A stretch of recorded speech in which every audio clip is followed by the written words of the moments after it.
bia by traveling na by eba amani na kan bo mi de ko eduma na se ekoye the course will be there akoso traps a omo asantimani nyina by amanfo di ponko by the mudi agro awona fo ko wufuo mu nyina by adende aninje kese pa ntiwo de asida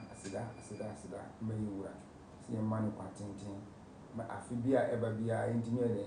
nyani pa dom na mombre de embesa eduma di na otango tumfo ede no hu mu a tum se abo Ghana man ni amansan na because ni de no your kingdom ente ede no hu mu a bon se bibi wo mu ente o se yeso yewura de yenkana asen wankasa wonu anu hu a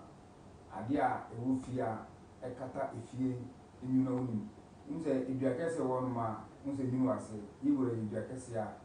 nyina Ghana mani nyina mafo nyina de wona ase sane yewu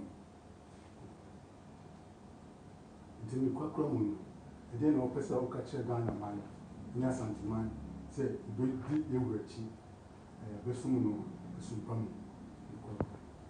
esre asantiman ni Ghana man nyina se sromo a yewura de yemfani sifo so bia ibia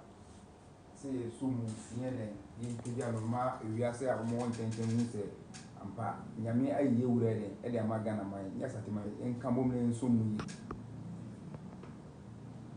yi san ya shawunsa ede na wo ka che ya hinu se ubayi kese dimoje no ya shawunsa usu ubayi man ni aso ya se mo ka che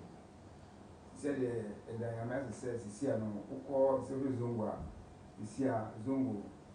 se yekoya ni o hwe ye youth ni anfoni na se de na ye sati e kan bo mere e koya ni nti da se de e ma yewura nti asira na se de de ma mi ni asem ya e kan be sa pia o ri o ka se